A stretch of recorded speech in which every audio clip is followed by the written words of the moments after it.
आदरणीय प्रधानमंत्री महोदय जी और आदरणीय गृह मंत्री महोदय जी से पूछना चाहती हूँ, क्या जरूरत थी एक मासूम बच्ची पर इस तरह दमन करने की? क्या जरूरत थी उन छात्रों पर आंसू गैस चलवाने, उन पर लाठियां बरसाने की, उन पर वाटर कैनन्स चलवाने? क्या जरूरत थी उन नौजवान लड़कियों को जलील करते हुए उनके कपड़े फाड़ने की, उनको बेरहमी से गंदी तरह पिटवाने की? देश के युवाओं पर पैलेट गन्स और AK-47 चलवाने की क्या आवश्यकता थी? हमसे कुछ ही समय पहले आदरणीय स्वास्थ्य मंत्री जी श्री JP नड्डा गए थे और उनसे कुछ समय पहले अन्य नेता भी गए। जब तक हम वहां पहुंचे, उस लड़की की मां नेताओं के आने जाने से गुस्से में थी। उस मां की पीड़ा से उसका पूरा शरीर कांप रहा है। उसे कुछ भी हो जाए तो मैं उसके लिए अपने आप लड़ूंगी। क्या वे आतंकवादी थे? क्या आतंकवादी हैं? टेररिस्ट हैं? हाँ, कांग्रेस बोल रही है। हाँ, कांग्रेस बोल रही है। जवाब दीजिए, जवाब दीजिए। कांग्रेस बोल रही है, जवाब मांग रही है, जवाब दीजिए।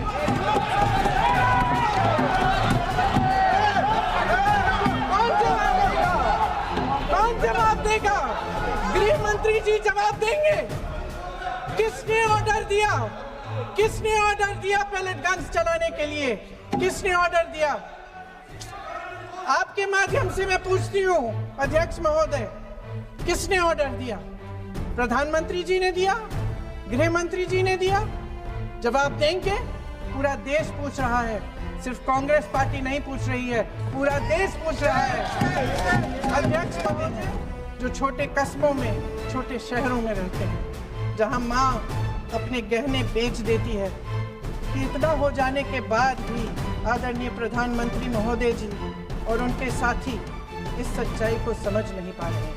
नैरेटिव चेंज और पालतू मीडिया के सहारे एक बार फिर उनकी नैया पार हो जाएगी। शिक्षा मंत्री जी ने शर्मनाक परिस्थितियों में अपना इस्तीफा दिया और कल यहीं मकर द्वार पर मेरे सत्ता पक्ष के सांसदों ने जिंदाबाद के नारे चिल्लाते हुए उनका संसद में ऐसे स्वागत किया जैसे मानो कोई सुपरस्टार पहुंच गए। कोई आप पर कैसे यकीन करे? प्रधानमंत्री महोदय जी ने नया शिक्षा मंत्री चुना, एक ऐसे व्यक्ति को इस पद पर आसीन किया जिसने एक गर्भवती महिला के बलात्कारियों की रिहाई पर अपनी सहमति व्यक्त की, खुशी जताई।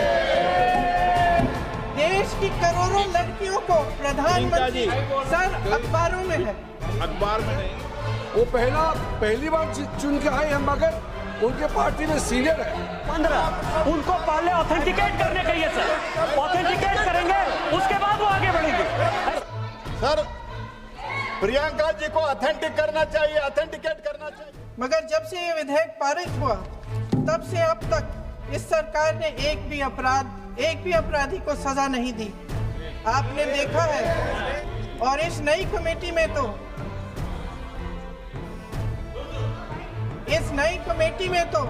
एक ex-IB चीफ,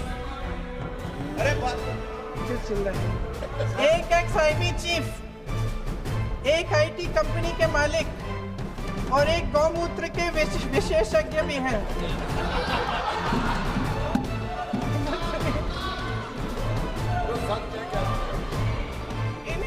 इनका दिल और दिमाग जीतने के लिए आपको सच्चाई पर उतरना पड़ेगा। आपके शासन के चलते इस नौजवान पीढ़ी के साथ घोर अन्याय हुआ है, बर्बरता हुई। अगर देश का युवा निराश हो गया, उसकी उम्मीद टूट गई, तो सबसे बड़ी हार भारत की हार होगी। और हम कांग्रेस और विपक्ष के लोग जान दे देंगे, मगर भारत की हार होगी। दिनों पहले हम राम मनोहर लोहिया अस्पताल गए थे। पुलिस लाठीचार्ज में घायल दिल्ली की उस छात्र की स्थिति जानने के लिए जो ICU में अपनी जिंदगी की सबसे बड़ी लड़ाई लड़ रही है।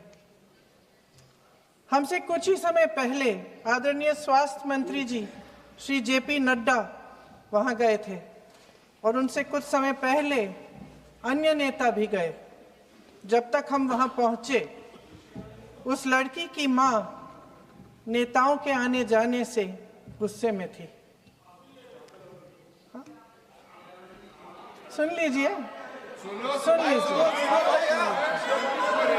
सुनिए। किसी की पीड़ा का मजाक नहीं उड़ाते, कोई भी हो, किसी की पीड़ा का मजाक नहीं उड़ाते। आप संसद में बैठे हैं, निशिकांत जी आप बना रहे हो। जब तक हम वहां पहुंचे, उस लड़की की मां नेताओं के आने जाने से गुस्से में थी। किस लिए आए हो? उसने आईसीयू के दरवाजे के बाहर खड़े होकर हमें पूछा। हमारे सामने कांपते हुए हाथ जोड़े कहने लगी कि धन्यवाद, आप आए हैं, ठीक है, मगर मुझे किसी से नहीं मिलना, मुझे किसी से बात नहीं करनी। महोदय, उस मां की पीड़ा से उसका पूरा शरीर कांप रहा था, लेकिन उसने दृढ़ आवाज में कहा, सुबह से बड़े बड़े लोग यहां आ रहे हैं, एक के बाद एक वीडियो बना रहे हैं। वह भी आए जिन्होंने मेरी बेटी का ये हाल किया है। किस लिए? उसने हमसे पूछा। किस लिए? मेरी बेटी की बलि तो चढ़ गई है, लेकिन उसे कुछ भी हो जाए तो मैं उसके लिए अपने आप लड़ूंगी। मुझे किसी की मदद नहीं चाहिए, मैं अकेले लड़ लूंगी। महोदय, शायद मुझे यहाँ खड़े होकर सबके सामने ये बात नहीं कहनी चाहिए, मगर उस माँ की गुहार ने मुझे शर्मिंदा किया। उसके दिल के टूटने की वो आवाज जो अस्पताल की दीवारों से में गूंज रही थी, मेरे मन में अभी भी गूंज रही है। इसलिए उस माँ की इजाजत लिए बिना मैं आपके द्वारा आदरणीय प्रधानमंत्री महोदय जी और आदरणीय गृह मंत्री महोदय जी से पूछना चाहती हूँ कि क्या जरूरत थी एक मासूम बच्ची पर इस तरह दमन करने की? क्या जरूरत थी उन छात्रों पर आंसू गैस चलवाने की, उन पर लाठियां बरसाने की, उन पर वाटर कैनन्स चलवाने की? क्या जरूरत थी उन नौजवान लड़कियों को जलील करते हुए उनके कपड़े फाड़ने की, उनको बेरहमी से गंदी तरह पिटवाने की? देश के युवाओं पर पैलेट गन्स और AK-47 चलवाने की क्या आवश्यकता थी? क्या वे आतंकवादी थे? क्या आतंकवादी हैं? टेररिस्ट हैं? हाँ, कांग्रेस बोल रही है, हाँ, कांग्रेस बोल रही है। जवाब दीजिए, जवाब दीजिए। कांग्रेस बोल रही है, जवाब मांग रही है, जवाब दीजिए।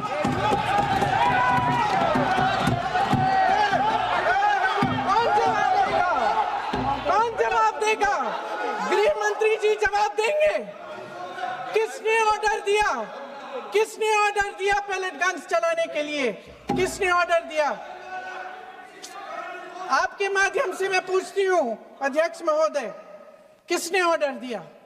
प्रधानमंत्री जी ने दिया? गृह मंत्री जी ने दिया? जवाब देंगे? पूरा देश पूछ रहा है, सिर्फ कांग्रेस पार्टी नहीं पूछ रही है, पूरा देश पूछ रहा है। अध्यक्ष महोदय, देश के माता पिता पूछ रहे हैं, छात्र पूछ रहे हैं, अध्यापक पूछ रहे हैं, पूरा देश आज ये पूछ रहा है। और आपकी जिम्मेदारी बनती है कि आप इस सवाल का जवाब दें। क्यों डरते हैं आप इस देश के नौजवानों से? क्यों डरते हैं आप इस देश की बुलंद आवाज से? और उस आवाज को दबाने का हक आपको किसने दिया है? महोदय, ये सदन यहाँ बैठे हुए सांसदों की जागीर नहीं है, ये इस देश की अमानत है। यहाँ बैठे हम सब इस देश की जनता, इस देश के युवाओं, बुजुर्गों, गरीबों, अमीरों और सब धर्मों, सब वर्गों के देशवासियों के सेवक हैं।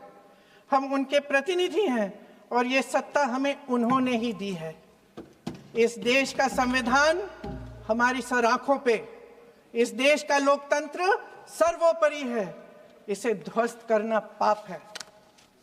यह करोड़ों जनता हमसे सिर्फ एक चीज मांगती है, जवाबदेही। इंग्लिश में इसे अकाउंटेबिलिटी कहते हैं। हमें सत्ता देकर, हमें यहाँ तक लाकर सिर्फ उसकी ये गुहार है कि जो हम करें उसकी भलाई के लिए करें, और अगर उनके साथ अन्याय हो तो हम उनके प्रति जवाबदेह बने और उन्हें न्याय दिलवाएं। पिछले दिनों हजारों बच्चे सड़क पर उतरे, उन्होंने अपनी पीड़ा व्यक्त की। गांधी जी के दिखाए हुए रास्ते पर अहिंसा और सत्य को अपने दिलों में रखते हुए गाते मुस्कुराते हुए शांतिपूर्वक प्रदर्शन किया। लोकतंत्र के सबसे पवित्र सिद्धांत के तहत उन्होंने अपनी आवाज उठाने का अधिकार कायम किया।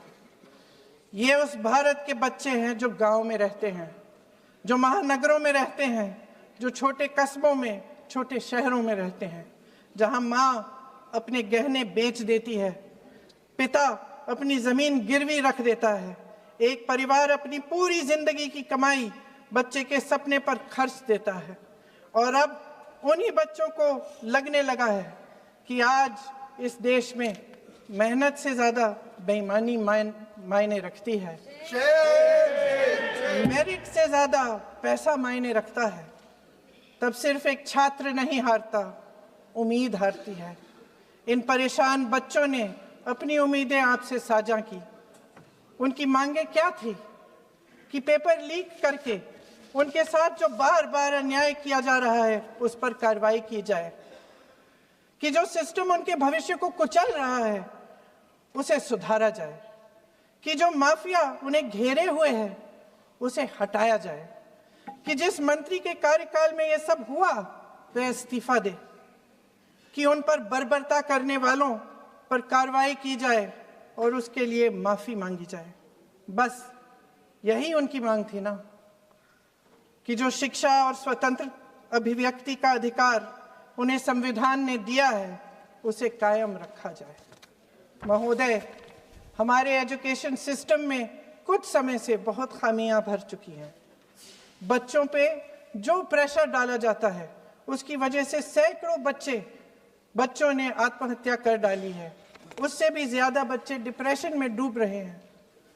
परिवारों पर बच्चों को पढ़ाने लिखाने के लिए घूस, capitation fees, tuition fees, coaching fees आदि के घिनौने दबाव हैं।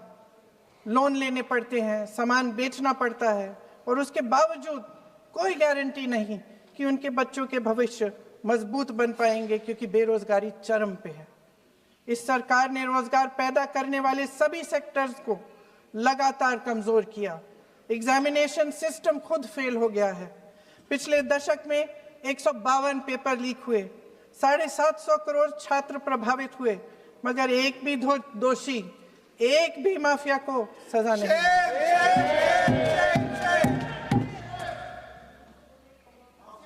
हमारे एजुकेशन में आरएसएस के प्रचारकों को भर भर कर उसे खोखला बना दिया है। जबरदस्ती एनटीए बनवाकर सिस्टम का केंद्रीकरण करके उसे और भी उलझा दिया। देश के कुल बजट में, हाँ जी जबरदस्ती, आपने अभी अभी सुना तमिलनाडु के हमारे साथी क्या कह रहे थे। देश के कुल बजट में एजुकेशन बजट की हिस्सेदारी हर साल बढ़ाने की बजाय घटती जा रही है। 1.4 लाख करोड़ रुपया का पूरा बजट एजुकेशन बजट है और 1.32 लाख करोड़ सिर्फ नीट देने वाले 22 लाख बच्चों के परिवारों से हर साल खींचा जाता है। एक और शर्मनाक आंकड़ा भी है। 1.4 लाख करोड़ रुपया हमारा पूरा एजुकेशन बजट और 16 लाख करोड़ रुपए जो मौजूदा सरकार ने बड़े उद्योगपतियों के लोन माफ किए हैं। सोचिए कि इस सरकार की प्राथमिकताएं क्या है। सच ये है अध्यक्ष महोदय कि जिस तरह अस्पताल में उस छात्रा की मां का विश्वास पूरे सिस्टम से हट गया है, उसी तरह देश के युवाओं का भरोसा इस पूरे सिस्टम से टूट चुका है। और जब इस तरह देश के भविष्य, हमारे युवा निराश होकर सरकार और सिस्टम से अपना भरोसा हटा देते हैं, तो उस भरोसे को फिर से बनाने के लिए सिस्टम के अंदर से जवाब नहीं ढूंढा जा सकता। उसके दायरे से बाहर निकलना पड़ता है, नए सिरे से ठोस प्रयास करने पड़ते हैं। अफसोस की बात यह है अध्यक्ष महोदय कि इतना हो जाने के बाद भी आदरणीय प्रधानमंत्री महोदय जी और उनके साथी इस सच्चाई को समझ नहीं पा रहे हैं। वे अभी भी ये सोच रहे हैं कि पीआर, नैरेटिव चेंज और पालतू मीडिया के सहारे एक बार फिर उनकी नैया पार हो जाएगी। परसों शिक्षा मंत्री जी ने शर्मनाक परिस्थितियों में अपना इस्तीफा दिया और कल यहीं मकर द्वार पर मेरे सत्ता पक्ष के सांसदों ने जिंदाबाद के नारे चिल्लाते हुए उनका संसद में ऐसे स्वागत किया जैसे मानो कोई सुपरस्टार पहुंच गए हैं। विडंबना देखिए महोदय, जब भूतपूर्व शिक्षा मंत्री को मुकुट पहनाया जा रहा था, स्वागत हो रहा था उनका, तब महाराष्ट्र में एक परिवार पेपर लीक पीड़ित अपनी बेटी की आत्महत्या का शोक मना रहा था। आपकी सरकार ने देश के करोड़ों छात्रों को क्या संदेश दिया? आपको किस बात का गौरव है, किस बात का अभिमान है? ये कौन सा अहंकार है? जहां आंखों में शर्म होनी चाहिए वहां बेशर्मी और स्वागत के नगाड़े बजाए रह रहे हैं। एक तरफ मातम है, दुख है, यहाँ फूल माला डाल रहे हैं। कोई आप पर कैसे यकीन करे? प्रधानमंत्री महोदय जी ने नया शिक्षा मंत्री चुना, एक ऐसे व्यक्ति को इस पद पर आसीन किया जिसने एक गर्भवती महिला के बलात्कारियों की रिहाई पर अपनी सहमति व्यक्त की, खुशी जताई। देश की करोड़ों लड़कियों को प्रधानमंत्री जी ने क्या संदेश दिया? सर, अखबारों में है। अखबार में नहीं, मेरा कुछ भी बोल के चले जाते हैं क्या? अरे ये तो कैसा क्या है इनके पास? ऐसा ही कोई आरोप लगा दीजिएगा। कोई नियम कानून नहीं है।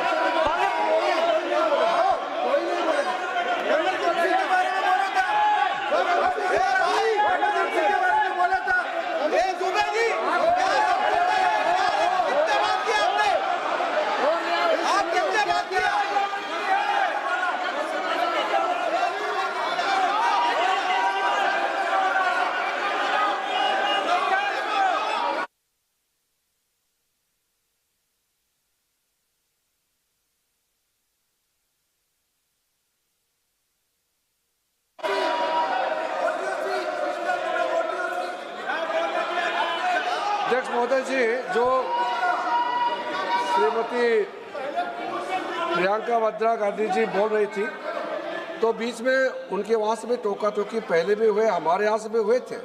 अभी हम लोग तो शांति से सुन रहे हैं, लेकिन जो अभी अभी हमारे वर्तमान नए शिक्षा मंत्री को जो उन्होंने टिप्पणी की, कैरेक्टर असैसिनेशन है एक तरीके से संसद में, और इस तरीके के भाषा हम उम्मीद नहीं करते हैं।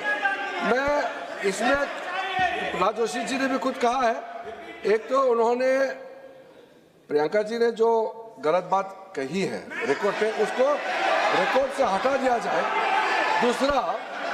दूसरा इस तरह का भाषा का इस्तेमाल ना करें। आपने डिबेट से पहले आपने अपील किया कि संसद में डिबेट का स्तर को नहीं गिराने चाहिए। उनके पार्टी के वो सीनियर लीडर है, वो पहली बार चुन के आए हैं, मगर उनके पार्टी में सीनियर है। जिम्मेदारी के साथ बोलना चाहिए। अगर पूरा ऑथेंटिकेट नहीं कर सकते हैं तो मैं ये मानता हूं कि उनको क्षमा मांगना चाहिए सदन से।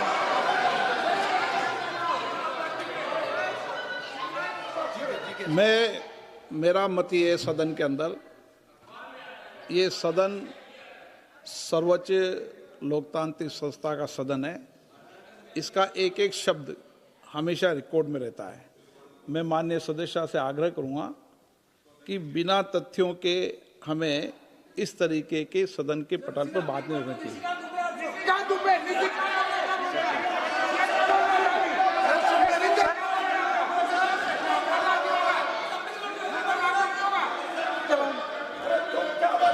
ये तो डिलीट कर दिया, लेकिन आगे भी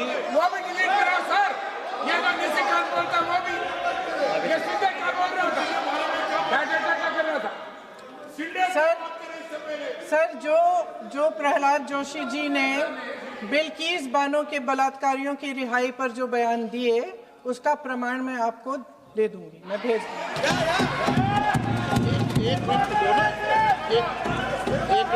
मैं ऑथेंटिकेट कर लूंगा। स्पीकर का डायरेक्शन 115, उनको पहले ऑथेंटिकेट करने कहिए सर। ऑथेंटिकेट करेंगे उसके बाद वो आगे बढ़ेंगे, ऐसे नहीं होगा। पहले ऑथेंटिकेट करने दो सर। उनको ऑथेंटिकेट करने के लिए कहिए, ऑथेंटिकेट करने कहिए उनको।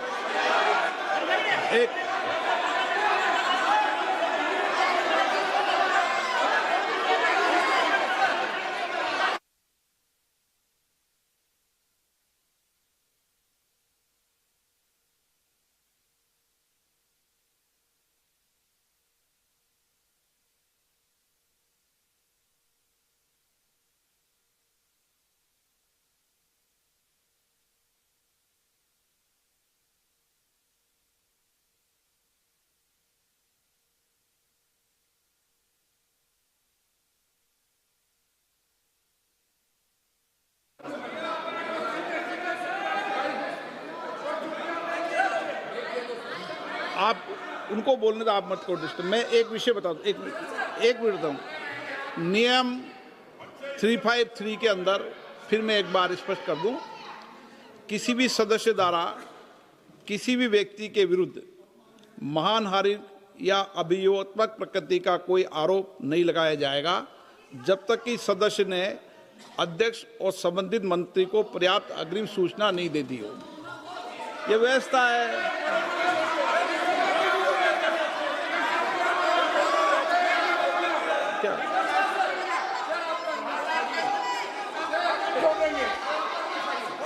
House, ma'am, the same house, Honorable Shrikant Bey told, still that is in the record about Indira Gandhi ji. Still that is in the record.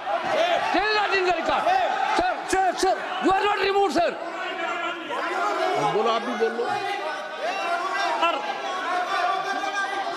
Sir, केसी वेणुगोपाल जी ने जो नाम लिया है और मैं नेहरू जी के बारे में जो बात कहा है मैंने, सर, मैं उस पर कायम हूं और मैं किताब जो है ऑथेंटिकेट करने के लिए तैयार हूं। अय्याज थे नेहरू, अय्याज थे।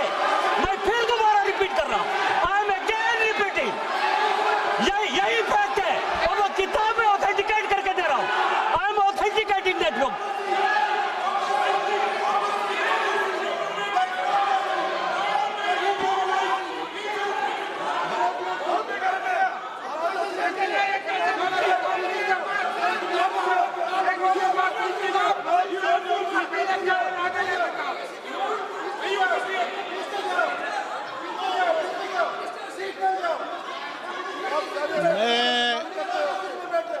मैं जब आसन पर होता हूं, जो मैं व्यवस्था देता हूं, चाहे सत्ता पक्ष हो या प्रतिपक्ष हो, मैं समान व्यवस्था देता हूं। मैं जब आसन पर होता हूं,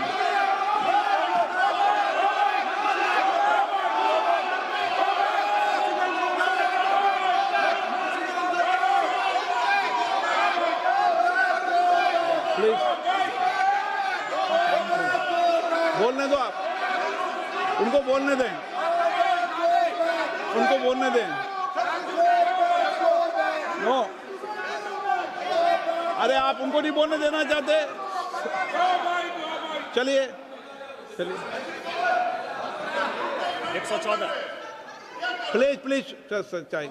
सर प्रियंका जी को ऑथेंटिक करना चाहिए, ऑथेंटिकेट करना चाहिए। और जो मिस इन्फॉर्मेशन कर रहे हैं, नहीं तो मिस इन्फॉर्मेशन के लिए कार्रवाई करना चाहिए सर। ये क्या कुछ भी बोल के चल सकते हैं क्या?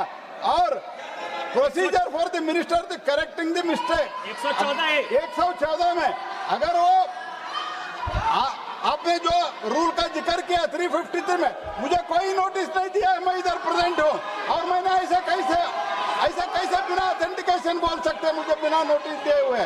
इसलिए मैं इसको खंडन करता हूँ और उसको एक्सपेल करना चाहिए और उनको माफी मांगना चाहिए।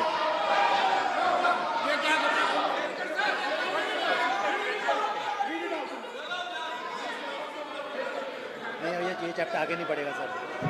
Bill pay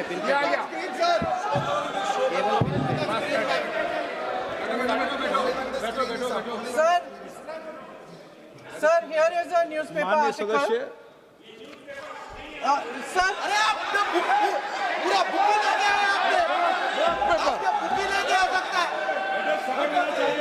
sir, written by a respected माननीय journalist. सदस्य, I will authenticate using this, sir. आप माननीय सदस्य प्लीज इसको छोड़ दें।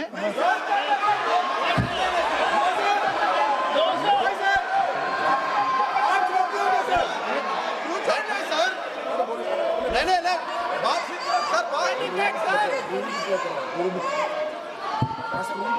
सर, अगर जोशी जी अपने बयान का इस खंडन कर विधेयक रहे पर ही हैं क्या? चर्चा होगी। आप इस बयान का खंडन कर रहे हैं क्या नहीं, जोशी जी माननीय से पूछेगा? सदस्य, मैं आपसे फिर आग्रह कर रहा हूं, इस सदन में इस विधेयक पर ही चर्चा होगी। फिर भी नो,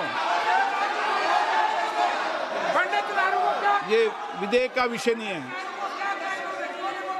आप नो, आप बोलो तो विधेयक पर बोलो, ये मेरी अपेक्षा आपसे। प्लीज सर, कभी- छोड़िए, ये रख दो। इस विषय को छोड़िए।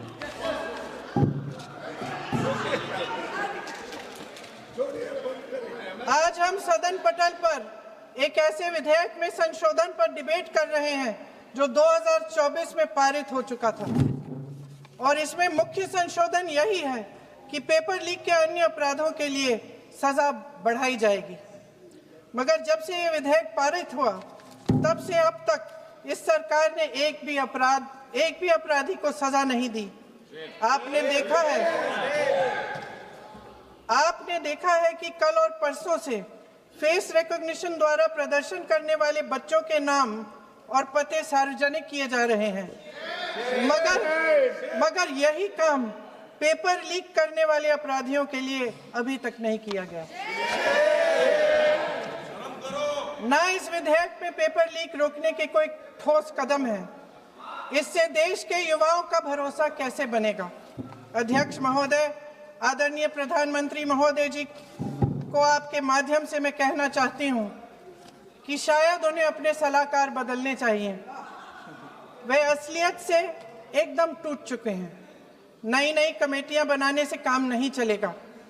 उनका अध्यक्ष चाहे कोई भी हो। राधा कृष्ण कमेटी भी व्यवस्था में सुधार लाने के लिए बनी थी। आज तक उसकी एक सिफारिश लागू नहीं हुई है, और इस नई कमेटी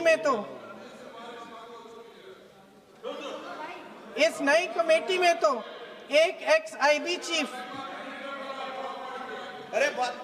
फिर चिल्लाएंगे, एक एक्स-आईबी चीफ, एक आईटी कंपनी के मालिक और एक गौमूत्र के विशेषज्ञ भी हैं।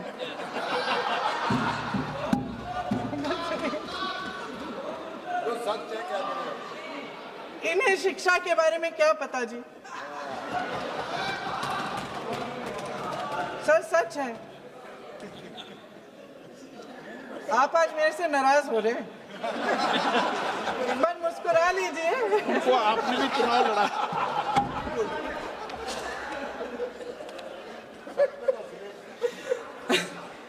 सर, फास्ट ट्रैक कोर्ट्स का रिकॉर्ड पहले से ही बहुत खराब है।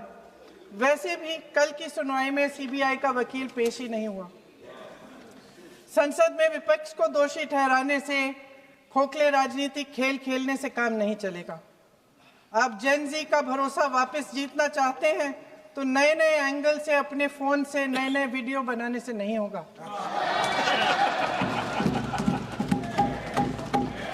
प्रधानमंत्री जी को कैमरे का एंगल नहीं, दिल का एंगल बदलना पड़ेगा।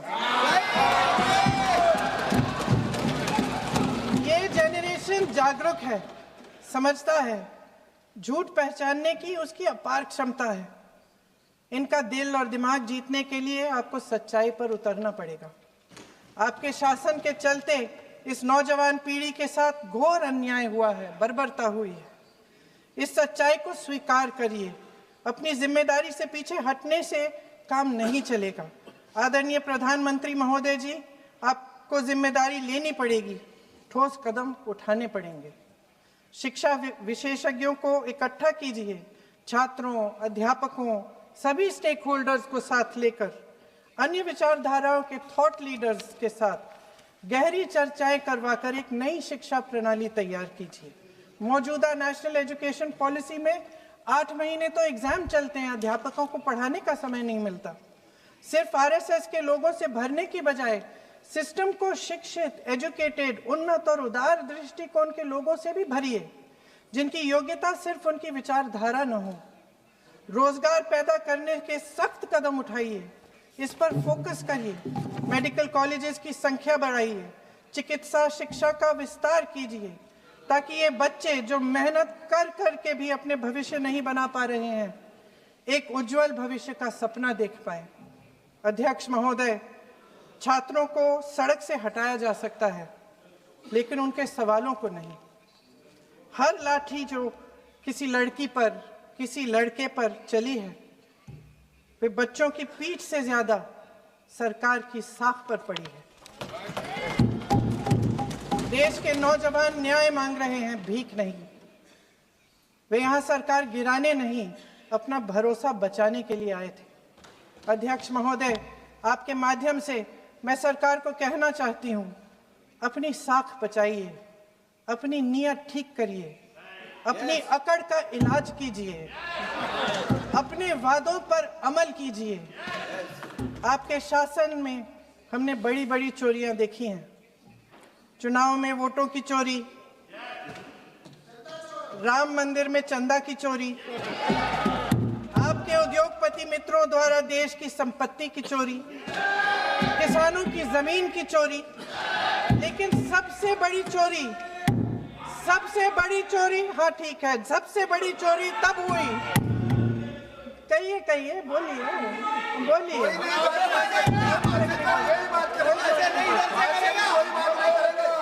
सुन लीजिए, शांति से सुन लीजिए, शांति से सुन लीजिए। आपको मौका मिलेगा, आप जितनी भी चोरियों की बात करना चाहते हैं आप कर लीजिए, अभी मेरा समय है। सबसे बड़ी चोरी तब हुई जब देश के नौजवानों के भविष्य, उनके सपने चुराए गए। भविष्य की चोरी, सपने की चोरी किसी भी चोरी से कहीं बड़ी होती है महोदय। अगर देश का युवा निराश हो जाए, अगर देश का युवा निराश हो गया, उसकी उम्मीद टूट गई, तो सबसे बड़ी हार भारत की हार होगी। और हम कांग्रेस और विपक्ष के लोग जान दे देंगे, मगर भारत की हार नहीं होने देंगे। जय हिंद। सर, अब तो मुस्कुरा लीजिए, भाषण खत्म।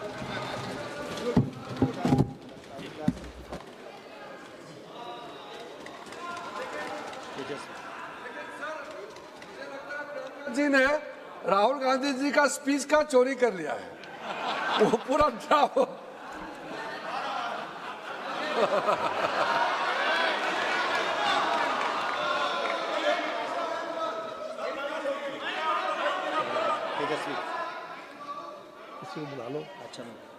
तेजस्वी सूर्या